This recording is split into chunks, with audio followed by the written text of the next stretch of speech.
My name is Nurin Shakina and I'm from Group 7. We are presenting a case study about malaria.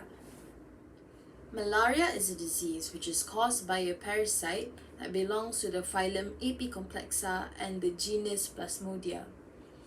The species that is involved in the transmission of malaria is P. falciparum, P. vivax, P. ovale, and P. knowlesi.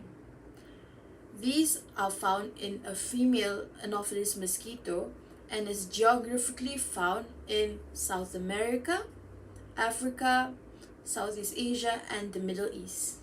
Hi, I'm Mahin and I'll be explaining how the species is transmitted. So the species get transmitted from female Anopheles mosquitoes to humans through a bite. This means that when the mosquito bites the human, it injects the parasite into the bloodstream. The parasite then infects the human and the cycle is repeated once again when another mosquito bites the human that is infected with the parasite. This leads to the mosquito also getting infected by the parasite. The mosquito then transmits the parasite to every new host it bites. Human to human transmission is rare, but if it happens, it could be due to blood transfusion, or mothers could also infect the child during childbirth. The symptoms of malaria includes fever that could either happen every day, every 2 days, or every 4 days, according to the species of Plasmodium, fatigue, headaches, rigor, which is shivering or shaking, myalgia, which is soreness of the joints and muscle, dyspnea, which is shortness of breath, nausea, anemia, and splenomegaly, which is enlargement of the spleen. Hi, my name is Jasmine and I will explain the diagnosis. So first we have microscopy, morphologic analysis, where the parasites may be visualized on both thick and thin blood smears stained with GEMSA, right or red GEMSA stains, but preferably we will use GEMSA stain as it will allow to detect certain morphologic features that may not be seen in the other two. The thick smears used to detect presence of parasites, while thin smears used for species level identification. There are 4 stages of Plasmodium falciparum found in the blood, which is ring, trophozoite, schizones, and gematocyte. Next, we have molecular diagnosis. So in some cases, the morphologic characteristics of plasmodiums will overlap, as well in cases where parasite morphology has been altered by drug treatment or improper storage of sample. So it's hard for the microscopists to detect the morphologic characteristics of malaria parasites and determine the parasite species.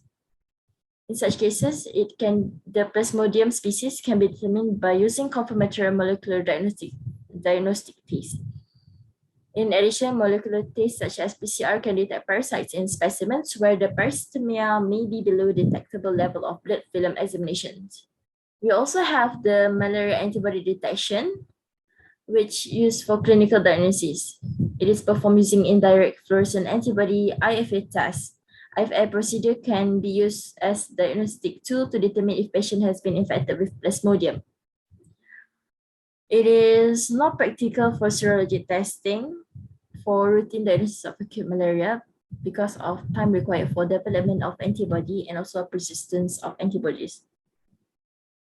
However, the screening blood donors involved in cases of transfusion-induced malaria when donor parasitemia may be below the detectable level of blood film examination or testing a patient who has been recently treated for malaria, but the diagnosis question can be useful for the antibody detection to be used.